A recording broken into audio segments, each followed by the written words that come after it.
అలాగే మన మధ్యన సుశీల మేడం గారు ఉన్నారు. అమ్మగారు దేవుని యొక్క సాక్ష్యాన్ని పంచుకుంటారు. అందరూ శ్రద్ధగా ఆలకిందాం. దేవునికి స్తోత్రం. హల్లెలూయా. నిజంగా అద్భుతమైన మాటలు సారు షార్ట్ అండ్ స్వీట్గా చెప్పారు. దేవుడు వారిని వారి కుటుంబాన్ని దీవించును గాక. సమయాన్ని మేడం గారికి ఇస్తున్నాను. మన రక్షకుడు మన దేవుడైన యేసుక్రీస్తు వారి నామంలో మీ అందరికీ శుభాలు తెలియజేస్తున్నాను. నేను 10 సంవత్సరాల క్రితం వరుణ్ని ఎరుగుతానండి. శ్రీప్రకాష్ స్కూల్లో జాబ్ చేశాను. వరుణ్ చాలా చక్కటి మాటలు చెప్పాడు. నేను ఎప్పుడు ఒక టీచర్గా పిల్లలు నన్ను పిలవరు, కానీ నన్ను చాలామంది నార్త్ ఇండియా పిల్లలు వాళ్ళందరూ కూడా మమ్మీ మమ్మీ అని పిలిచేవాళ్ళు. నాకు అనిపించేది నా కడుపున బిడ్డలు పుట్టలేదు, కానీ నాకు ఎంతో మంది బిడ్డల్ని దేవుడిచ్చాడు. నన్ను లిటరల్గా వాళ్ళు మమ్మీ అనే పిలుస్తారు. ఇప్పటికీ చాలామంది స్టూడెంట్స్ మమ్మీ అనే పిలుస్తారు. నేను కావాలని పిలిపించుకోలేదు, కానీ అంత గొప్ప స్వభావాన్ని దేవుడు ఇచ్చినందుకు ఆయనకి నేను వేలాది వందనాలు స్తోత్రాలు అర్పిస్తున్నాను. ప్రేమించి మనసు దేవుడు ఇచ్చాడు. అయితే ఆ టైంలో నేను ఎక్కడ ఉంటే అక్కడ పిల్లలు నా చుట్టూ చేరుతూ ఉండేవాళ్ళు. వాళ్ళతో పాటు వరుణ్ కూడా వస్తూ ఉండేవాడు. నేను వరుణ్కి క్లాస్ టీచర్ని కాదు, సబ్జెక్ట్ టీచర్ని కూడా కాదు. ఏవో స్పోకెన్ ఇంగ్లీష్కో దేనికో అప్పుడప్పుడు సబ్స్టిట్యూషన్స్కి వాటికి వెళ్ళేదాన్ని. నేను బయట ఎప్పుడన్నా నిలబడితే వాళ్ళ ఫ్రెండ్స్తో వచ్చేవాడు. కనీసం ముఖంలో ముఖం పెట్టి చూసి మాట్లాడడం కానీ, కళ్ళల్లో చూసి మాట్లాడడం కానీ, అసలు నోరు విప్పి మాట్లాడడం కానీ వరుణ్కి తెలియదు. వరుణ్ అంటే అసలు ఏదో ఓ పిల్లాడు, అన్నిట్లో తక్కువ, చదువు లేదు, ఏ టాలెంట్ లేదు, అలాగే ఉండేవాడు. నేను కొంచెం క్రిస్టియన్ పిల్లలతోనూ మైకిల్ అని 2 పిల్లలు ఉండేవాళ్ళు. మైకిల్ చాలా అల్లర చిల్లరగా ఉండేవాడు. మరి ఇప్పుడు ఏం చేస్తున్నాడో నాకైతే తెలియదు, కానీ ఇప్పుడు కూర్చొని నేను ఆలోచిస్తున్నాను. వరుణ్ ఏమో దేవుడు అంటే ఈ లోకంలో పనికిరాని పాత్రలని, ఎవరికి ఉపయోగం లేని పాత్రలని దేవుడు ఎంత గొప్పగా ఆశీర్వదిస్తాడు. ఆయన సేవ చేయటం ఎంత భాగ్యమో. ఉన్న ఒక్కగానొక్క బిడ్డ, వాళ్ళ తల్లిదండ్రులకు అయి ఉండొచ్చు వరుణ్. నాకు ఎక్కువ వరుణ్ బ్యాక్గ్రౌండ్ కూడా తెలియదు, కానీ శ్రేష్టమైన పని దేవుడు వరుణ్తో చేయించుకుంటున్నాడు. నేను చాలా చాలా సంతోషిస్తున్నాను ఆ విషయంలో. అయితే స్కూలు అయిపోయిన తర్వాత నేను మళ్ళీ వేరే వేరే చోట్ల వర్క్ చేయడం ఇవన్నీ జరిగాయి. ఈలోపు ఇలాగ మా లైఫ్ సాఫీగా సాగిపోతుంది. నేను ఇక్కడ ఒకటి చెప్పాలనుకుంటున్నాను. వరుణ్ విషయంలో అయితే లోకరీతిగా ఏ తలాంతు లేదు, కానీ దేవుడు తను ఎన్నుకున్నాడని నేను చెప్పాను. నన్ను నా భర్తని తీసుకుంటే గనక ఈ లోకంలో అతి పెద్ద ఉద్యోగం ఏదన్నా ఉందంటే కలెక్టర్, ఏదో ఒకటి. సాధారణంగా కలెక్టర్ జాబ్లు అలాంటివి కదండి. మా ఇద్దరికి ఎలిజిబిలిటీ ఉంది, మాట్లాడే శక్తి ఉంది, తెలివితేటలు ఉన్నాయి, మాకు అన్ని పరపతి అన్నీ ఉన్నాయి. కానీ ఆయన ఎన్ని సంవత్సరాలు కష్టపడి చదివినా ఆయనకు ఉద్యోగం రాలేదు. నేను ఎన్ని సంవత్సరాలు కష్టపడి చదివినా ఉద్యోగం రాలేదు. నేను ఎప్పుడు పెద్ద పెద్ద ఫ్లెక్సీలు అవి చూసినప్పుడు, పేపర్లో ఏదన్నా మంచి మంచి న్యూస్ వచ్చినప్పుడు, ఇలా చాలా కష్టపడి చదివి ఇలాగ మంచి స్థాయిలో ఉన్నారని నా పేరు పేపర్లో చూసుకోవాలని అలా చాలా చాలా ఆశ కలిగి ఉండేదాన్ని. కానీ ఆ దేవుడు నెరవేర్చలేదు. అంటే ఈ లోక జ్ఞానం దేవుడి దృష్టిలో వెర్రితనమని మా ఇద్దరి జీవితంలో దేవుడు రుజువు చేశాడు. దేవుడి జ్ఞానం ఎంత గొప్పదో, ఈ లోకంలో వెర్రితనంగా ఉన్న వాళ్ళకి దేవుడు ఎంత బలాన్ని ఇస్తాడో. ఆ తల్లిదండ్రుల ప్రార్థన ఎక్కడికి పోదండి. అమ్మగారు అయ్యగారు ఎంత కన్నీరు కార్చుంటారో ఆ బిడ్డ కోసం. దేవుడు ఒక శ్రేష్టమైన ఇప్పుడు వరుణ్తో మాట్లాడుతుంటే నేను ఒక రోజు ఫోన్ చేశాను. మేడం మీరు నాకు కాల్ చేశారని చాలా ఆశ్చర్యపోతాను. అంటే మేడమ్స్తో మాట్లాడడం కూడా చాలా బాగా చదివే పిల్లల వాళ్ళు అయితే మేడమ్స్తో చాలా ఫ్రీగా మాట్లాడతారు. మరి వరుణ్ కూడా మేడమ్స్తో వాళ్ళతో మొహం చాటేసేవాడు అనమాట, మాట్లాడేవాడు కాదు. అలాంటిది ఒక్కొక్క మాట మాట్లాడుతుంటే నా గుండెల్లో గుచ్చుకుంటుంది. ఎంతో బాగా చదివే పిల్లలు సరిగ్గా మాట్లాడలేరు. వరుణ్ నువ్వే మాట్లాడుతున్నావు, నువ్వు 1 గంట పైన ఇద్దరం మాట్లాడుకుని ఉంటాం. అప్పుడు రెగ్యులర్గా అప్పటి నుంచి మేము మాట్లాడుకుంటూ ఉంటాం. ఇలా జరుగుతుంది. ఈ సాక్ష్యం నేను అందరి ముందు చెప్పాలి, వరుణ్ గురించి నేను చెప్పాలని నేను వరుణ్ గురించి మాటలు చెప్తున్నాను. వరుణ్, నీకు దేవుడు చాలా శ్రేష్టమైన పని, చాలా గొప్ప పని. మోషే ఎలాగైతే తలకిందులు చేశాడో, అసలు ఊహించిన కార్యాలు చేశాడు. పౌలు ఎలాగ ఊహించిన కార్యాలు చేశాడు, నువ్వు కూడా అంతకంటే గొప్ప కార్యాలు దేవుడు నీతో చేయించబోతున్నాడు. దేవునికే మహిమ కలుగునుగాక. అయితే మా జీవితంలో సాఫీగా సాగిపోతుంది. నేను దేవుడు ఇవ్వని వాటి గురించి ఎప్పుడు మేమిద్దరం బాధపడలేదండి. దేవుడు ఏది ఇస్తే అందులో ఆనందించడం, తృప్తిగా బ్రతకడం అయితే మేము నేర్చుకున్నాం. ఈ లోకరీతిగా అతిశయించడానికి మా ఇద్దరికి ఏమీ లేదు. చెప్పాను కదండి, మా పిల్లలు అమెరికాలో లేరు, మాకు పెద్ద పెద్ద బంగ్లాలు లేవు, బంగారాలు లేవు, గవర్నమెంట్ ఉద్యోగాలు లేవు, పెన్షన్స్ లేవు, ఏమీ లేవు. కానీ మా ఒకటే ఒక స్వాస్థ్యం, మేము అతిశయించేది ప్రభు అయిన యేసుక్రీస్తుని దేవుడిగా కలిగి ఉండడం. ఆయన ఉంటే భూమి మీద ఏం అక్కర్లేదండి. మా జీవితాలే ఉదాహరణ. ఇప్పటికీ మాకు బ్యాంకులో ఎక్కడ డబ్బులు లేవు, ఏమీ లేవు. కానీ ఒక్కరోజు కూడా మేము కాలు కింద పెట్టి మేము ఎక్కడ కారులో వస్తాం, డ్రైవర్ని పెట్టుకుని వస్తాం. మా పోషకుడు సజీవుడు. ప్రతి చిన్న అవసరానికి ఆయన వైపు చూస్తాం. ఇంకపోతే నేను ఒక 15 సంవత్సరాలు ఈ క్యాన్సర్ నాకు రాకూడదని ప్రార్థన చేశాను. ఎందుకంటే మా ఫ్యామిలీలో నా ఓన్ కజిన్ బ్రదరు బ్లడ్ క్యాన్సర్తో చనిపోయాడండి. 2 సంవత్సరాలు వాడు పడిన నరక యాతన చూశాను. ఎంత అందగాడు, ఎంత వికృతంగా తయారైపోయాడో చూశాను.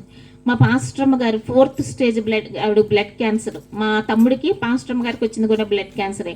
ప్రభు, ఆ క్యాన్సర్ అనేది ఎంత భయంకరంగా ఉంటుందా, దానికంటే వేరే ఏదన్నా డిసీజ్ నాకు ఇవ్వు, కానీ క్యాన్సర్ అనేది నా జీవితంలో నాకు వద్దు తండ్రి అని. ఈలోపు కరోనా వచ్చింది కదండి. కరోనా వచ్చినప్పుడు కూడా నేను చెప్పాను కదండి, 10 months మేము జాబ్ మానేసి ఇద్దరం కలిసి ప్రార్థనలా కనిపెట్టినప్పుడు రోజు అనుకునేదాన్ని, దేవుడా కరోనా ఇస్తే ఇవ్వు కానీ నాకు క్యాన్సర్ ఇవ్వకు అనుకున్నానండి. అలాగే 10 నెలలు గడిచిపోయి అందరి గురించి ప్రార్థించడం మొదలుపెట్టాము. మా గురించి ప్రార్థించాము. ఉద్యోగాలు లేవు. ఏప్రిల్ నెలలో ఎప్పుడో శాలరీ వచ్చిందండి. ఆ తర్వాత నుంచి జీతాలు లేవు. ఏమండి మరి నెక్స్ట్ మంత్ నుంచి ఎలా బ్రతుకుదామండి అంటే, ఏమీ కాదు, ప్రభు వైపు చూద్దాం. మాకు అచంచలమైన విశ్వాసం దేవుడు ఇచ్చాడండి. అందులో మాత్రం నేను ఎప్పుడు గర్విస్తాను. అసలు చలించని విశ్వాసం, అపారమైన నమ్మకం ఆయనలో ఇచ్చాడు. ఎందుకంటే ఇద్దరం కూడా క్రిస్టియన్ ఫ్యామిలీస్లో పుట్టాము, బాగా భక్తిలో పెరిగిన వాళ్ళమే. కానీ భక్తికి పూర్తి మీనింగ్ అయితే ఈ రోగం వచ్చిన తర్వాత నేనైతే తెలుసుకున్నాను. అలా సాగిపోతుంది. ఈలోపు December 31 వచ్చిందండి. దేవుడు మంచి వాగ్దానం ఇద్దరికి ఇచ్చాడు. నేనే నిన్ను చేసి ఉన్నాను, నిన్ను ఎత్తు పట్టుకున్నాను, ముదిం వచ్చే వరకు నిన్ను ఎత్తుకుని వాడని నేనే. నాకు ఆ వాగ్దానం వచ్చిందంటే మా హస్బెండ్కి కూడా అదే వాగ్దానం వచ్చింది.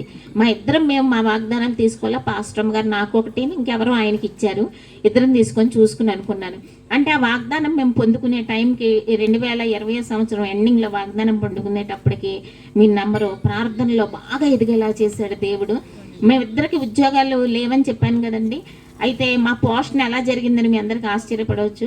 మాకు మా మాంగారు వైపు నుంచి వచ్చిన 2 ఎకరాల తోట ఉందండి. ఎన్నో ప్రయత్నాలు చేసాం. కరోనా ముందు అది అమ్ముడవ్వలేదు. కానీ కరోనా వచ్చిన వెంటనే ఆ 2 ఎకరాలు కూడా దేవుడు అమ్మడానికి కృప చూపించారంటే డబ్బులు అలా లక్షలు వచ్చి ఒళ్ళో పడుతూ ఉండేవి. ఏంటి ప్రభా, ఉద్యోగం చేసినప్పుడు ఎప్పుడు అకౌంట్లో డబ్బులు పడే, ఎప్పుడు 5 పైసలు చేతిలో ఉండేవి కాదు. చిరాకు వస్తుంది కదండి. చాలా మందికి ATMsలో డబ్బులు పడతాయి, కానీ మనం కష్టపడినప్పుడు చేతికి డబ్బులు రావన్నప్పుడు చాలా బాధేసేది. కానీ కరోనా టైంలో మేము అలా ప్రార్థన చేస్తూ ఉండేవాళ్ళం. ఆ పొలం అతను ఫోన్ చేసి, సార్ ఎంత వేసాను అని దగ్గర ₹1 కోటి పైన డబ్బులు మాకు ఇవ్వటం జరిగిందండి. అప్పుడు నేను అనుకున్నాను, దేవా నీ వాగ్దానాలు ఎంత గొప్పగా ఉంటాయి, ఎన్ని డబ్బులు చేతులు ఇచ్చావు, నువ్వే ముదిం వచ్చే వరకు ఎత్తి పట్టుకుంటానంటున్నావు. ఇంకా మేము ఉద్యోగాలు చేయక్కర్లేదు, ఈ జీవితం అంతా ఎప్పుడు చూసినా చదువులతోటి ఉద్యోగాలతో ఉన్నాము, చాలు తండ్రి, ఇంకిద్దరం కలిసి ప్రశాంతంగా చక్కగా జీవితాన్ని ఎంజాయ్ చేద్దాం. ఇప్పటి వరకు ఎక్కడికి వెళ్ళలేదు, ఏం చూడలేదు, ఇవన్నీ అనుకుంటూ ఉన్నానండి. ఇంకా బహుశా ఆ టైమే డిసెంబర్లోనే అనుకుంటా నాకు క్యాన్సర్ వచ్చి ఉంటుంది. ఏమైందో తెలియదండి. జనవరి 28వ తారీఖున మా ఆయన కూర్చుని ప్రేయర్ చేసుకుంటారు. ఎక్కువ ఆయన ఉండేది సమయం బైబిల్ అన్నా చదువుకుంటారు, ప్రార్థన అన్నా చేస్తారు. ఆ 2 పనులు, లేదా తోట పని చేస్తారు. ఇంకెంతకు మించి ఆయనకి ఏ వ్యసనాలు లేవండి. ప్రార్థన చేసుకుంటుంటే అప్పటికే నాకు కొంచెం కళ్ళు బయలు కమ్మటం ఏవేవో జరుగుతుంది. ఆయన దగ్గరికి వెళ్ళి, ఏమండి నాకు ఏదో పెద్ద భయంకరమైన రోగం వచ్చింది, నేను ఎంతో కాలం బ్రతకను, నేను చచ్చిపోతాను, మరి మీరు నన్ను చూసుకోండి, నేను చచ్చిపోతే మీరు ఇంకో పెళ్లి చేసుకోండి, ఏవేవో చెప్తున్నాను నేను మాటలు. ఆయన ఏమి చలించరండి, చాలా నిలకడగా ఉంటారు. అలాంటి టైంలో కాకినాడలో ఒక డాక్టర్ చూపించడం, వాళ్ళు ఫిబ్రవరి 1వ తారీఖుకి ఏదైతే వినకూడదు అనుకున్నానో, మీకు బ్రెస్ట్ క్యాన్సర్ వచ్చిందమ్మా అని నాకు రిపోర్ట్స్ ఇచ్చారండి. పొద్దున్నుంచి కనిపెడుతూ అలాగే ముందు రోజు చర్చికి వెళ్ళాను, ఆ రోజు సండే చర్చికి వెళ్ళాను, ఇవన్నీ అయ్యాయి. ప్రభువా, మరి నేను బిడ్డలను అడిగాను, నువ్వేమో నాకు క్యాన్సర్ బహుమతిగా ఇచ్చావా, నువ్వు ఏది ఇచ్చినా నేను అంగీకరిస్తాను తండ్రి అని. ఆ రిపోర్ట్స్ని గుండెలకు హత్తుకున్నాను. దేవుడి జీవితంలో ఏది ఎలా చేసినా దాన్ని అంగీకరించాలనే సత్యాన్ని దేవుడు నాకు నేర్పించాడు. అయితే ఆయన చెప్పినప్పుడు ఆ క్యాన్సర్ ఏ స్టేజ్లో ఉందో నాకు తెలియదు. అంటే అన్ని అవయవాలకు పాకిందో లేదో తెలియదు, అసలు ఎక్కడొచ్చిందో క్యాన్సర్ అవన్నీ నాకు తెలియదు. కానీ చదువుకున్నాను. డాక్టర్ అమ్మ గారు పిలిచారు నన్ను లోపలికి. అమ్మ మీరేంటి అంత ధైర్యంగా ఉన్నారు, మీకు వచ్చిన రోగం ఏంటో తెలుసా అన్నారు. అవునండి, దాన్ని బ్రెస్ట్ క్యాన్సర్ అంటారు, బ్రెస్ట్ క్యాన్సర్ అండి. మరి ఏంటి అంత ధైర్యంగా ఉన్నారండి అన్న. మరి ఈ పోరాడేది నేను ఒక్కదాన్ని కాదండి, నేను, నా భర్త, నా దేవుడు, ముగ్గురు కలిసి పోరాడుతున్నాం. నేను చచ్చిపోతే ఓడిపోయినట్టు కాదు, నేను బ్రతికితే నేను గెలిచినట్టు కాదు. నేను చచ్చిపోయినా నేను గెలిచినట్టే, నేను బ్రతికి దేవుళ్ళలో నీలా కొనసాగుతున్నా, నేను గెలిచినట్టే అనుకున్నాను. మొత్తానికి మీరు టైం వేస్ట్ చేయొద్దన్నారు. భయంకరమైన కరోనా సెకండ్ వేవ్ అండి, అది రెండోసారి కరోనా వచ్చి మొత్తం లాక్డౌన్ పెట్టేశారు. ఎలా ప్రభు అన్నప్పుడు నా సంఘం నాతో నిలబడింది. అప్పటి నుంచి నా ప్రార్థన మారిపోయింది. నేను బ్రతకాలి అనుకుంటే ఇండియాలోనే నెంబర్ 1 డాక్టర్తో నా సర్జరీ కావాలి తండ్రి, నువ్వు నాకు ఏర్పాటు చెయ్యి. ఎవరిని మా ఫ్యామిలీస్లో ఇలా బ్రెస్ట్ క్యాన్సర్ వచ్చిన వాళ్ళు ఎవరో తెలియదు, ఏదన్నా అడిగినా ఎవరు ఇష్టపడరు, చెప్పడానికి ఇష్టపడరండి. బ్రెస్ట్ క్యాన్సర్ ఎలా ఉంటుందో, ఎన్ని డబ్బులు ఖర్చు అవుతాయి, అసలు ఏమీ తెలియదు, బాధ అవన్నీ ఎలా ఉంటాయో తెలియదు. అలాంటప్పుడు దేవుడు నిజంగా ఒక మంచి డాక్టర్ ఇండియాలోనే, ఆయన ఫారెన్ నుంచి వచ్చారు. ఎన్నో ఇంటర్వ్యూస్ చూశాను, ఎంతో ప్రార్థన పూర్వకంగా దైవజనులు ఆ నడిపింపుతోటి మొత్తానికి ఆ డాక్టర్ని సెలెక్ట్ చేసుకోవడం, అక్కడ నుంచి మేము హైదరాబాద్ వెళ్ళడం, ఆ సర్జరీ చేయడం. ఆయన వెళ్ళిన వెంటనే మామూలుగా అన్ని టెస్ట్ చేసి అన్నారు, ఆయన చాలా ఓపెన్గా చెప్పారు, మీకు 10 నెలల ట్రీట్మెంట్ ఉంటుంది అన్నారు. అప్పటికే ఒక ఇంజక్షన్ అంటే భయం, ట్యాబ్లెట్ వేసుకోమంటే కుండ పక్కన ఎక్కడో చోట పడేసేసి అలాగే చాలా మందికి ఆ హ్యాబిట్ ఉంటుంది. డాక్టర్స్ కానీ ఆ ఎన్వైర్న్మెంట్ అదేమీ నాకు నచ్చదు. అలాంటిది 10 నెలల ట్రీట్మెంట్ అయ్యి ఏం చేస్తారు, ఏమైనా ట్యాబ్లెట్లు అవి ఇస్తారేమో అలా అనుకున్నాను. తీరా చూస్తే సర్జరీ చేయాలమ్మా మీకు అన్నారు, బ్రెస్ట్ సర్జరీ. అంటే ఆల్మోస్ట్ ఇక్కడ మొదలుపెట్టి చంక వరకు, ఈ హ్యాండ్ వరకు సర్జరీ చేయాలన్నారు. 3.5 గంటల సర్జరీ. ఫిబ్రవరి 26వ తారీఖున సర్జరీ చేశారు. చాలా భయంకరమైన సర్జరీ అండి. నెల రోజులు ఒక బాక్స్లోనేమో రక్తము వస్తూ ఉంటుంది, ఒక బాక్స్లోనేమో చీమ్ కారుతూ ఉంటుంది అనమాట.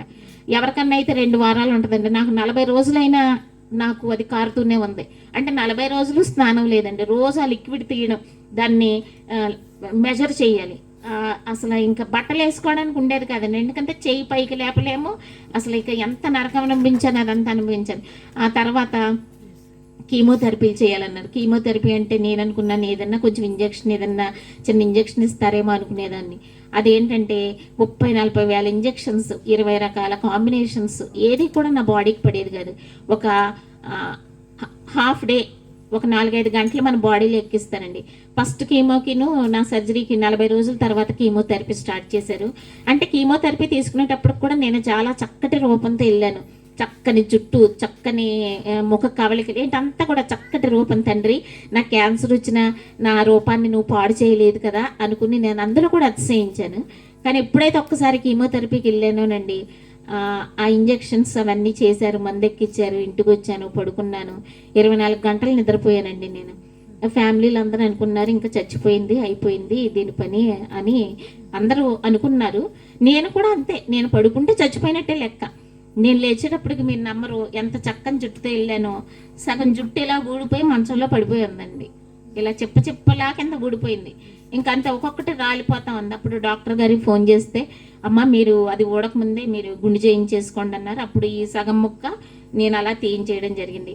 6 నెలలు 8 కీమోథెరపీలు ఒక్క చేతికి ఇచ్చారండి. ఆ కీమో తీసుకున్న తర్వాత ఇంకా ఈ నాలుక దగ్గర నుంచి, పెదవుల దగ్గర నుంచి మనం టాయిలెట్కి వెళ్ళే ప్లేస్ వరకు పెద్ద పెద్ద పొక్కులండి. అసలు ఒళ్ళంతా ఇప్పటికీ ఇంకా ఆ మార్కులు తగ్గలేదండి. ఒళ్ళంతా పొక్కులు, ఎంత వ్రణాలు, కూర్చోలేను, నిలబడలేను, ఏం తింటున్నానో తెలియదు.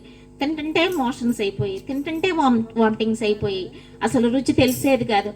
ఇంకా తండ్రి ఎందుకు నన్ను ఇంత భయంకరంగా కాల్ చేస్తున్నావు, నన్ను తీసేసుకొని. ఆ టైంలో కరోనా టైం కదండి, ఎక్కడికి ఒక చుట్టాలు వచ్చి మన ఇంట్లో ఉండడానికి లేదు, మేము వెళ్ళి అక్కడ ఉండడానికి లేదు, పని అమ్మాయిని కూడా పెట్టుకోవడానికి అవకాశం లేదు. ఎందుకంటే ఆ టైంలో ఎవరన్నా బయట వాళ్ళు వస్తే నాకు కరోనా వస్తుంది. వంట చేసుకోవడానికండి ఇలా కూర్చుని లెగడానికి నాకు 15 నిమిషాలు పట్టేది. కానీ ఆ 10 నెలల్లో కూడా నేను ఒక్క రోజు కూడా వంట మానలేదండి. ఎందుకంటే ఎక్కడ హోటల్స్ లేవు, ఒక టీ తాగడానికి లేదు, ఒక ఇడ్లీ తెచ్చుకొని తినడానికి లేదు. కానీ దేవుడు ఎలా శక్తి ఇచ్చాడో రోజు 4-5 సార్లు స్టవ్ దగ్గరికి వెళ్ళటం, మిగతా పనులన్నీ నేను చేసేవాళ్ళు. అంట్లు దోంట దగ్గర నుంచి ప్రతి పని ఈయనే చేసేవాళ్ళు. మీరు నమ్మరు, 40వ రోజు ఆ డ్రైన్ పెట్టుకుని నేను గదులు తుడుచుకుంటున్నానండి. అంటే ఇంకా తప్పదు మరి ఆ పని చేసుకోవడం. ఆ కాలు తగిలి ఏమైందంటే డ్రైన్ మొత్తం ఊడిపోయిందండి. వెంటనే రక్తం సీమ అలా కారిపోతా ఉన్నాయి. ఒకవైపు నాకు భయం, ఈయనేమో ప్రేయర్లో ఉన్నారు, ఆయన చూస్తే ఆయనకి ఏమైపోద్దో భయపడిపోతారు. ఇప్పటికే ఈ సర్జరీ 40 రోజుల నుంచి నన్ను ఆ రోజు ఆ రక్తం అవన్నీ తీయడు, ఆయన అసలు తినబుద్ధి అవుతుందో లేదో, నన్ను చూసుకోవాలి ఇవన్నీ ఎలాగని. వెంటనే ఆయన తెలియకుండా డాక్టర్కి వీడియో కాల్ చేశాడు, హైదరాబాద్ డాక్టర్. అసలు ఆ టైంలో ఎంత బాగా రెస్పాండ్ అయ్యారు. ఆయన కోటీశ్వరుడు అండి, ఇండియాలోనే రిచెస్ట్ డాక్టర్ అయ్యుండొచ్చు. కానీ ఎప్పుడు ఫోన్ చేసినా ఫోన్ అటెండ్ అయ్యి, సుశీల గారు మీరు ఏం కంగారు పడకండి అమ్మా, మీరు బయలుదేరి వచ్చేయండి అన్న. ట్రైన్లో పడుకున్నప్పుడు అండి రాత్రి మీరు నమ్మరు, మొత్తం సీట్లో నేను సారే ఉన్నాము, మొత్తం సీట్ అంతా ఆ రక్తం సీమితో నిండిపోయిందండి. మొత్తం అందులో నేను తడిచిపోయి ఉన్నాను అనమాట. అలాంటి కండిషన్లో కూడా వెళ్ళాను. అదేంటంటే సిరంజులు పెట్టి ఇలా లాగితే అది గట్టిపడిపోయి వచ్చేది కదండి. ఆ డాక్టర్స్ దానికి ముందు ఎన్నో కరోనా టెస్టులు అవన్నీ చేశారు. కానీ దేవుడు రోజు అడిగేదాన్ని, దేవా నేను చచ్చిపోయానేమో, నన్ను తీసేసుకో తండ్రి అంటే. అప్పుడు నాకు దర్శనాలు వచ్చాయి. అందరి ముందు నిలబడి ఏదేదో చెప్తున్నట్టు అనిపించేది. నాకు ఒక్కసారి కోపం అనిపించేది. నాలో అందం ఉన్నప్పుడు, ఆరోగ్యం ఉన్నప్పుడు, అన్నీ ఉన్నప్పుడు నువ్వు నాతో ఏమీ చేయించుకోలేదు అంటే నేను చేయలేదు. ఇప్పుడు ఇలాంటి క్యాన్సర్ తర్వాత నా రూపం అంతా పోయింది, నా జుట్టు అన్నీ పోయింది, ఒళ్ళంతా పొక్కులు, అంతా మచ్చలు. నేనేం చెప్పమంటావు తండ్రి, నేనంటే నీకు వేళకోళంగా ఉన్నా. నేను అసలు ఎవరిని ఫేస్ చేయలేను. చాలా పోరాటం. ఆ బాధ అంతా మర్చిపోవడానికి తండ్రి నాకు మంచి నిద్రనివ్వనేదాన్ని. అసలు రాత్రులు మనకి ఇంత బాధ ఉన్నప్పుడు నిద్ర పట్టదు కదండి. ఎంత సుఖవంతమైన నిద్ర దేవుడు ఇచ్చాడంటే ఆ నిద్రలోనే ఆ బాధ అంతా నేను మర్చిపోయేదాన్ని. 6 నెలలు ఏం తిన్నానో ఇలాగా మా హస్బెండ్ ముఖం దగ్గర తలబెట్టి అలా చూస్తూ ఉండేవాళ్ళు. నేను ఎప్పుడు కళ్ళు తెరిస్తే నేను బ్రతికినట్టు ఏదో ఇచ్చేవాళ్ళు. తాగేది ఏంటో కూడా నాకు అర్థమయ్యేది కాదు. అసలు నోట్లో పోయిలేకపోయేదాన్ని, గొంతు దిగేది కాదు, రుచి తెలియదు, మంచినీళ్ళు కూడా రుచి తెలిసేవి కాదు. అనుకున్నాను 6 నెలలు అయిపోయింది కదా, 6 నెలల్లో నేను చచ్చిపోతాను. కార్లో వెళ్ళినప్పుడు డోర్ ఓపెన్ చేసి దూకేసి చచ్చిపోదాం అనిపించేది. ఆ బాధ భరించలేక గ్యాస్ ఇప్పేసుకుని వెలిగించేసుకుని చచ్చిపోదాం అనిపించేది. ఎందుకంటే నేను బ్రతికిన తర్వాత నేను ఇలాంటి రూపం నాకు ఉండదు, ఈ జీవితాంతం కష్టాలు పడలేనని నాకు అనిపించింది. కానీ దేవుడు నన్ను ఎంతో బలపరిచాడు. ఒక్క మాట ఇక్కడ చెప్తాను, అంత భయంకరమైన పరిస్థితుల్లో ఒక్కరోజు కూడా నేను వాక్యం చదవడం మానలేదు. మా పాస్టర్ గారు నాకు మా చర్చిలో ఎప్పుడు చెప్తారు, ఏదో మీకు యాక్సిడెంట్ అయిపోద్ది, ఏదో గుద్ది చచ్చిపోతానని భక్తి చేయకండి, నిజంగా భక్తి చేయండి, వాక్యమే చేయము. అది నమ్మాను. సర్జరీ అయిన రోజు కూడా హాస్పిటల్ నుంచి తీసుకొచ్చి అక్కడ ఇలా వేశారు. విపరీతమైన వాంతులు అయిపోతున్నాయి, ఎందుకంటే ఆ మొత్తం ఎక్కువైపోయింది నా బాడీకి. వాంతులు అయిపోతుంటే ఇంకా నేను అవుట్ అయిపోతున్నాను అనుకుంటున్నాను. అయినా కానీ నేను పట్టు వదలకుండా తీసి నేను ఈవేళ వాక్యం చదువుకోవాలని ఓపెన్ చేసి బైబిల్, చేతులు 2 పని చేయట్లేదండి. అయినా కానీ పొట్ట మీద మా అక్కని పెట్టమని అలా వాక్యం నేను చదువుకున్నాను. ఒక్కరోజు కూడా నేను వాక్యం మానిన రోజు లేదు. ఆ వాక్యమే నిన్ను బ్రతికించిందండి. మరి ఎవ్వరు దేవుడు వాక్యాన్ని తక్కువ అంచనా వేయొద్దండి, ఆ వాక్యమే బ్రతికించింది. నేను క్యాథలిక్ బ్యాక్గ్రౌండ్ నుంచి వచ్చాను, అక్కడ వాక్యానికి అంత ఇంపార్టెన్స్ ఇవ్వరు. మా పాస్టర్ గారి మాటే నాకు వినపడేది. ఒక్కరోజు వాక్యం చదవకుండా నేను టెస్ట్కి 6 గంటలకే వచ్చేయమన్నారండి. లివర్ బయాప్సీ అంటే ఇంత పెద్ద సూది లివర్లో గుచ్చేస్తానమాట, అంటే లివర్ ఏమన్నా డ్యామేజ్ అయిందా అని. అదేంటంటే 4 డాక్టర్స్ చాలా కష్టపడి చేయాలి. ఆ వేళ లివర్ బయాప్సీ మొత్తం ఒంటి మీద అస్సలు బట్టలు కూడా ఏమీ లేకుండా అలా పడుకోబెట్టి ఉంచారు. విపరీతమైన భయం వేసేస్తుంది నాకు. వాక్యం చదువుకోకుండా వెళ్ళానండి ఆ రోజు. వెళుతూ అనుకున్నాను హాస్పిటల్కి వెళ్ళాకన్నా చదువుకుందామని, సెల్లో చదువుకుందాం అనుకుంటే అక్కడికి వెళ్ళిన వెంటనే ఆ రూమ్కి వచ్చేయండి అన్నారు, పడుకోబెట్టేశారు. సాయంత్రం వరకు పడుకోబెట్టేసి ఉన్నారు. ఇంకా ఆ భయానికి నాకు అనుకున్నాను నేను, ఇంక ఈ వేళ నుంచి చచ్చిపోతానని. దేవా, ఒక 15 సార్లు ఇప్పటికి నేను బైబిల్ చదివాను కదా, ఒక్క వాక్యంతో నాతో మాట్లాడి నేను బ్రతుకుదాను, లేకపోతే నేను చచ్చిపోతానంటే మీరు నమ్మరు. ఒక్క వాక్యం కూడా నాకు బైబిల్ నుంచి గుర్తు రావట్లేదండి.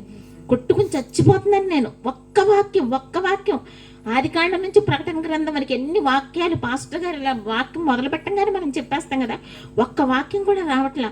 దేవా నన్ను క్షమించు, నా జీవితంలో మళ్ళీ ఎప్పుడు నేను ఇలాంటి తప్పు చేయనని ఇలాగ అన్ని వైపులా చూసుకుంటా. ఆల్మోస్ట్ చాలా పెద్ద రూము, నేను ఒక్కదాన్నే ఉన్నాను ఆ రూమ్లో. ఎవరో తల దగ్గర నిలబడినట్టు అనిపించింది. డాక్టర్ గారు వచ్చారా ఏంటని తల కూడా సరిగ్గా ఎత్తలేకుండా ఎలా వెనక్కి తిరిగి చూస్తున్నాను, మనుషులు ఎవరు లేరు. కానీ దేవా ఒక్క మాట నువ్వు మాట్లాడితే నేను బ్రతుకుతానన్నప్పుడు నేను చాలా క్షమాపణ అడిగాను దేవుడిని. అప్పుడు దేవుడు నేనున్నవాడను అనువాడనన్న మా మోస్ట్ ఎత్తు చెప్పిన మాట దేవుడు నాతో ఆ రోజు నాకు చాలా ధైర్యం వచ్చింది. నన్ను దేవుడు బ్రతికిస్తాడు అనుకుంటా. ఏదో నాతో పని ఉంది, నా జీవితాన్ని దేవుడు ఇంకా ప్రొలాంగ్ చేస్తాడు, దేవుడు ఇంకా అనేక మందిలో వాడుకుంటాడేమో అని నాకు ఒక నమ్మకం అయితే కలిగింది. అప్పటికి బోల్డ్ డబ్బులు ఖర్చు అయిపోయాయి, ఈ లక్షలు డాక్టర్స్ దగ్గరికి ఖర్చు అయిపోయాయి. ఈయన అన్నారు, అందరూ చాలా మంది అన్నారు, ఎందుకంటే నేను డబ్బులు ఖర్చు పెడుతున్నాను, క్యాన్సర్లో నుండి ఎక్కువ డబ్బులు ఖర్చు పెడితేనే బ్రతుకుతాం, లేదంటే బ్రతకం, దేవుడు కృప ఉండాలి. అంటే ఏదో అల్లాటప్ప డాక్టర్స్తో మనం ట్రీట్మెంట్ చేయించుకుంటే మళ్ళీ వెంటనే క్యాన్సర్ తిరగబెట్టేస్తే. ఆయన అన్నారు, మొత్తం అన్ని వుడ్ చేసి తన్ని నేను బ్రతికిస్తాను, దేవుడే చూసుకుంటాడు, ఆయన పోషిస్తాను, ఆయన దగ్గర ఉన్నవన్నీ ఖర్చు పెట్టాను. మొత్తానికి 6 నెలలు ట్రీట్మెంట్ అయిన తర్వాత మళ్ళీ మేము డాక్టర్ దగ్గరికి వెళ్ళడం జరిగింది. ఎవరన్నా అయితేనండి, ఒకవేళ అప్పటికి నేను 60 కేజీలు 70 కేజీలు ఉన్నాను. నేను 3 కేజీలు తగ్గానండి, ఏమి తినపోయినా తాగిపోయినా. నాకే ఆశ్చర్యం వేశారు. డాక్టర్ గారు అన్నారు, ఏంటి మా సుశీల్ గారు మీ విల్ పవర్ ఏంటి అన్నారు. నా పవర్ కాదండి, నా దేవుడు పవరే నన్ను బ్రతికించింది అన్నాను. సరే, ఇంత భయంకరమైన ట్రీట్మెంట్ తట్టుకున్నాను అన్నప్పుడు ఆ టైంలో కరోనాకి ఎవ్వరు మా ఇంటికి వచ్చేవాళ్ళు కాదు కదండి. బ్లడ్ టెస్ట్ చేయడానికి 6 నెలలు ఒక ఆయన రావాలి, ఒక అతను కావాలి. ప్రార్థన చేసినప్పుడు ఒక అన్యుడండి, ఆయన అయ్యప్ప స్వామి భక్తుడు, ఆయన యేసు ప్రభులోకి వచ్చారు. ఆయన బ్లడ్ టెస్ట్ చేయడానికి వచ్చేవాళ్ళు. 6 నెలలు ఆయన వాక్యంతో మమ్మల్ని పోషించారండి.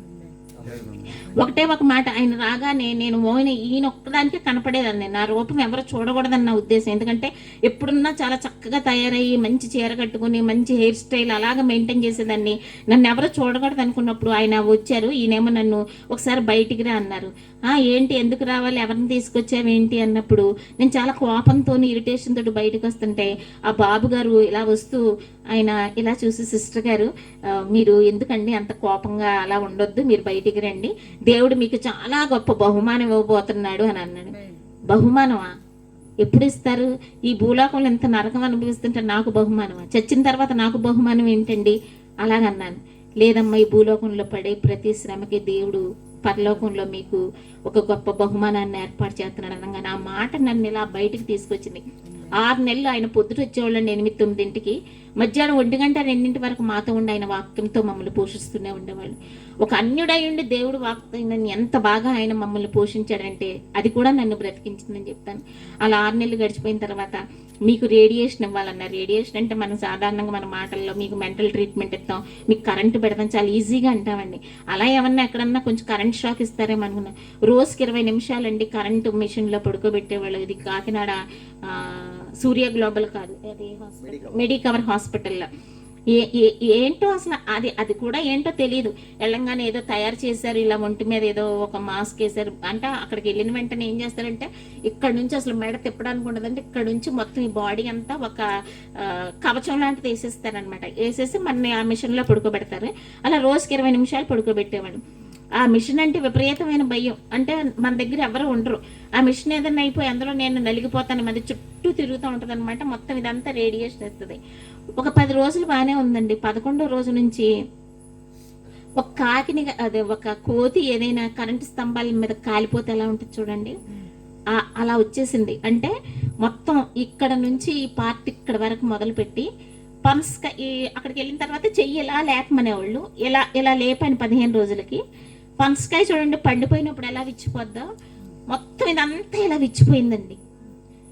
అసలు నాకు అప్పుడు ఆ డాక్టర్ గారు, రేడియేషన్ ఇచ్చే డాక్టర్ గారు వచ్చి నా దగ్గరికి నిలబడినప్పుడు, డాక్టర్ గారు మీరు నాకు చెప్పొద్దా ఇలా ఇంత భయంకరంగా ట్రీట్మెంట్ ఉంటుందని, నన్ను చంపేయండి, అసలు ఇంత భయంకరమైన ట్రీట్మెంట్ నాకు ఎందుకు ఇస్తున్నారు, మిమ్మల్ని ఎవరమ్మన్నారు, నేను బతుకుతానని మీతో చెప్పానా అని ఆయనతో నేను దెబ్బలాడినప్పుడు, అమ్మ లేదు మీ దగ్గర చాలా విల్ పవర్ ఉంది, మీరు తట్టుకోగలరు, మీరు ఎంత శ్రమ పడితేనే మీరు ముందు బాగుంటారని చెప్పినప్పుడు మళ్ళీ నా బాడీని బ్యాలెన్స్ చేసుకున్నాను. అక్కడ నుంచి ప్రతి ఒక్కొక్క రోజు గ్యాప్ ఇచ్చుకుంటూ చేశారండి. 30 రోజులు చేశారు. అయితే గొంతులో నీళ్లు పోద్దామని 15వ రోజు ఇంటికి వచ్చి ఒక్క నీళ్లు నోట్లో పోస్తానండి. దిగదే నీరు అంటే ఒక్క చుక్క కూడా ఇంకా గొంతులోకి వెళ్ళట్లేదు, మొత్తం కాలిపోయిందనమాట. మొత్తం అన్నవాహిక ఇదంతా కాలిపోయింది. ఏంటి ఇంకా దేవా, నువ్వు కరోనా వచ్చినప్పుడు ఎంతో మందిని చంపేస్తున్నావు కదా, నన్నెందుకు బ్రతికిస్తున్నావు? ఎందుకు నా లైఫ్ ఎందుకు ఉంచుతున్నావు? నువ్వు చంపే ఎవరైనా చనిపోయారన్నప్పుడు అండి అప్పుడు నాకు చాలా సంతోషం అనిపించేది. అంటే ఈ నరక యాతన అనుభవించుకుంటే వాళ్ళు చచ్చిపోతాను, నాకెందుకు ఇంత వేదన అన్నప్పుడు ఆయన ట్యాబ్లెట్లు ఇచ్చారు. ట్యాబ్లెట్లు వేసుకోండి మీరేని ఇస్తే అసలు నీరే వెళ్ళదు, ట్యాబ్లెట్ ఎలా వెళ్తుందండి? మా అమ్మగారు ఉన్నారు అప్పుడు ఆ టైంలో ఇంట్లో. అప్పుడు ఒక బిళ్ళ నేను ఏం చేశాను, కోపంగా గొంతులో వేసేసాను బిళ్ళ. కోపం వచ్చి మింగేద్దామని, అది నోట్లో పెద్ద ట్యాబ్లెట్, అది ఇంకా వామిటింగ్ లాగా అయిపోయినట్టు అయిపోయింది అనమాట. మళ్ళీ దాన్ని తీసి మా అమ్మగారు దాన్ని అరటిపండులో పెట్టి మొత్తానికి మింగించేశారు. 30 రోజులకి ప్రత్యక్ష నరకం ఏంటో నేను చూశానండి. ఇంకా ఆ రేడియేషన్ నేను తట్టుకోలేని అనుకున్నాను, కానీ దేవుడితోటి నేను అప్పుడు మోకాళ్ళు వేసి ప్రార్థన ఎప్పుడు మానలేదండి. కోపం వచ్చిన దేవుడి మీద మళ్ళీ ప్రార్థనే, సంతోషం వచ్చినా ప్రార్థనే, దుఃఖం వచ్చినా ప్రార్థనే. అదొక్కటే ఆయుధం కదండి మనకి. ఎందుకంటే మన దైవజనులు మన తల్లిదండ్రులు ఎప్పుడో ప్రార్థన అని చెప్తుంటారు కదా. అప్పుడు దేవుడు నాతో మాట్లాడినమాట. ఆది కాండం నుంచి ప్రకటన గ్రంథం వరకు నా మార్గంలో నడిచిన వాళ్ళు ఎవరి జీవితం పూల బాటను నాకు చూపించు. నా మార్గమే ముళ్ళబాట, ఇది ఇరుకైన మార్గం, దీనిలో నడవాలంటే ఈ శిక్షణ నీకు తప్పదు. నేను దేవుడు శిక్షించాడు అనుకున్నాను, కానీ నాకు ఆత్మీయ పాఠాలు అప్పుడు నేర్పడని నాకు తెలియదు. అలాగా ట్రీట్మెంట్కి తట్టుకోవడానికి దేవుడు కృపణించాడు. తర్వాత మళ్ళీ హైదరాబాద్ వెళ్ళాము. నవంబర్ 26వ తారీఖు కల్లా 2021 నా ట్రీట్మెంట్ కంప్లీట్ అయింది. డిసెంబర్లో మళ్ళీ డాక్టర్ దగ్గరికి వెళ్ళినప్పుడు డాక్టర్ గారు చాలా అప్రిషియేట్ చేశారు. నాకు బ్రెస్ట్ ఉంచి సర్జరీ చేశాను, నా బ్రెస్ట్ తీయలేదండి, అందుకే నాకు అంత ట్రీట్మెంట్ ఇవ్వాల్సి వచ్చింది. డాక్టర్ గారు అన్నారు, మీలాంటి పేషెంట్కి సర్జరీ చేయడం నా అదృష్టం అమ్మ, ఎంతో మందికి చేశాను కానీ మీలాంటి ధైర్యవంతురాలను నేను చూడలేదన్నప్పుడు అక్కడ కూడా నేను దేవుణ్ణి మహిమపరిచాను. ఆయన ఎన్నో క్రిస్టియన్ కంట్రీస్లో వర్క్ చేసి వచ్చారు, దాన్ని బట్టి దేవుడికి మన చర్చిలో సాక్ష్యం చెప్పాను. తర్వాత దేవుణ్ణి అడగడం మొదలెట్టాను, ఎందుకు బ్రతికించావు ఇప్పుడు చెప్పన్నప్పుడు 3 యూట్యూబ్ ఛానల్స్కి నేను సాక్ష్యం ఇవ్వడానికి దేవుడు కృపను చూపించాడు. ఎవరితో అయినా మాట్లాడాలన్నా వాళ్ళు బలపరచాలంటే నాకు చాలా చిరాకైన విషయం సాక్ష్యం చెప్పడం ఇష్టం ఉండదు, ఎవరినైనా బలపరిచే విషయం. ఎవరికైనా కష్టాలు వస్తాయి, ఎవరికైనా రోగం వస్తాయి, మనకేం తెలుసు, ఎవరి బాధ వాళ్ళు భరించాలనుకున్నప్పుడు ఎంతమంది అండి యూట్యూబ్లో అయితే 100 మంది ఫోన్ చేసి క్యాన్సర్ వచ్చిన వాళ్ళు, వాళ్ళ చుట్టాలు వాళ్ళందరూ ఫోన్ చేసి క్యాన్సర్ ఎలాగ ఉంటుంది ఇవన్నీ అడిగినప్పుడు గంటల తరబడి వాళ్ళతో మాట్లాడడం, వాళ్ళ ట్రీట్మెంట్ తీసుకున్నంత కాలం మాట్లాడడం, మా హస్బెండ్ మాట్లాడడం, నాకు ఇష్టం లేని పని అంతా దేవుడు అందులో నాకు చేయించటమే. మీరు అసలు ఎలా తట్టుకుని నిలబడ్డారు, మా గురించి ప్రార్థన చేయండి. ఏంటి రోగం తర్వాత దేవుడు నన్ను ఒక ప్రార్థనకు సాధనంగా, మిమ్మల్ని దేవుడు ముట్టాడు కాబట్టి దేవుడు పవర్ మీలో ఉంది, మీరు ప్రార్థన చేస్తే మాకు స్వస్థత వస్తుంది. అప్పుడు నాకు అర్థమయ్యేది కాదు, ఏంటి దేవుడు పవర్ నాలో రావడం అంటే నేను వేరే గురించి ప్రార్థన చేయడం ఇవన్నీ అనుకున్నాను. దేవుడు అద్భుత రీతిగా నన్ను స్వస్థపరిచాడు. మళ్ళీ నేను డిసెంబర్లో మళ్ళీ నేను భోజనం చేయడానికి దేవుడు కృపణించాడు. 10 నెలల తర్వాత దేవుడు మళ్ళీ నాకు అవకాశం ఇచ్చాడు. తర్వాత పరిస్థితి ఎలా ఉందంటే సంఘంలో నేను సాక్ష్యం చెప్పినప్పుడు అందరూ కూడా చాలా ప్రార్థనకు ఫలితం వాళ్ళందరూ చూశారు కాబట్టి ప్రపంచవ్యాప్తంగా నా గురించి ప్రార్థన చేశారు. అయితే నేను చర్చికి వెళ్ళడం మొదలెట్టిన తర్వాత విశ్వవాణి పరిచర్యలు వచ్చి వాళ్ళు ఒకటే మాట అన్నారు, మేము ఇలాగా కొండ ప్రాంతాల్లో పరిచర్య చేస్తున్నాం, మాకు సైకిల్స్ కావాలి, 10 సైకిల్స్ కావాలన్నప్పుడు నా దగ్గర అయితే 5 పైసలు డబ్బులు లేవని చెప్పాను కదండి. దగ్గర 15 నుంచి 20 లక్షలకు మధ్యలో డబ్బులు ఖర్చు అయిపోయాయి, ఎక్కడ ఏ 5 పైసలు లేవు. దేవుడా ఏం చేయాలన్నప్పుడు సంఘంలో, మా సంఘం దగ్గర 500-600 మంది ఉంటారు, ఎవ్వరికి లేని తలంపు దేవుడు నాకు ఇచ్చాడు. నా బంగారు గాజు తీసి ఒకటి ఇచ్చానండి దేవుడికి. అంటే ఇన్ని అడిగాను నేను. అంటే చాలామంది దేవుడికి కానుక ఇచ్చేస్తారు కదా, అది అపవాది కలిగించే తలంపు, ఆ దేవుడికి ఏమీ లేదో మనం ఇవ్వటం ఏంటనని నాకు ఒకలాంటి ఆలోచన వచ్చినప్పుడు దేవుడు ఇది కాదు, ఇది నేను కలిగిస్తుంది, అందరినీ సిగ్గుపరిచేలాగా నువ్వులే, లక్షల జీతాలు తీసుకునే వాళ్ళు ఎవరో కూడా ముందుకు రాలేదు, నువ్వులే అని. ప్రభువా నా దగ్గర ఏమీ లేదు, ఈ గాజు ఒక్కటే ఉందంట, ఒక్కటే ఇచ్చి నన్ను శోధించమన్నావు కదా అని ఆ గాజు ఇన్ని అడిగి నేను ఇచ్చేసాను. ఆ విశ్వాణి పరిచర్య వాళ్ళు మమ్మల్ని పిలిచారు.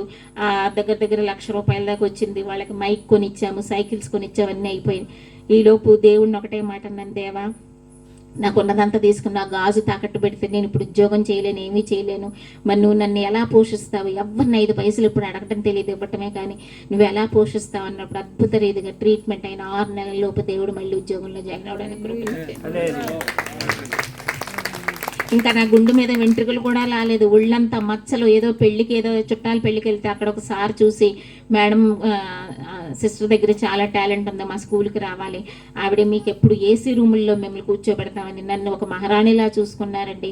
నా పోషకుడు ఎంత సజీవుడు, నన్ను ఎక్కడ సిగ్గుపరచలేదు.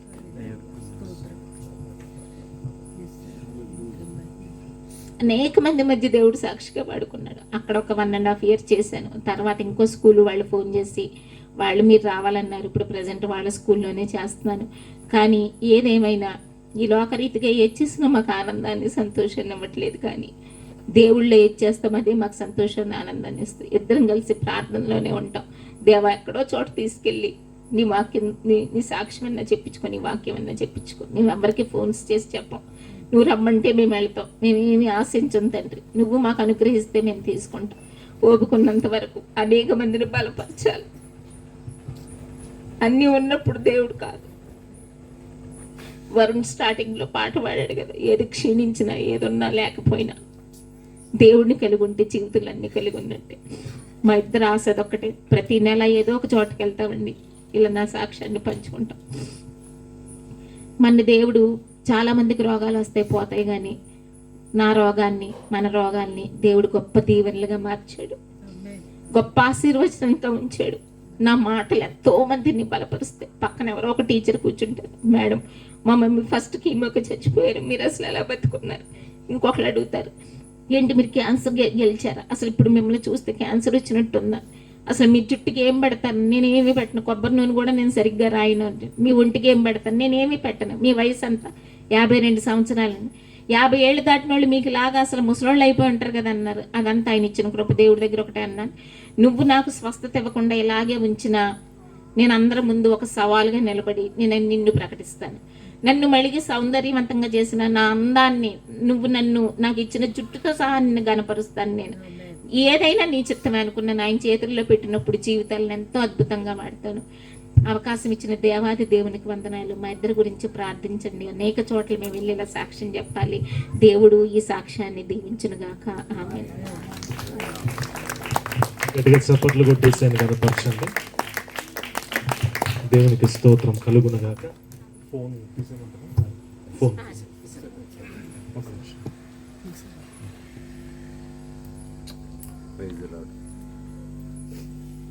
Praise the Lord. దేవునికి మహిమ కలుగునుగాక. హల్లెలూయా.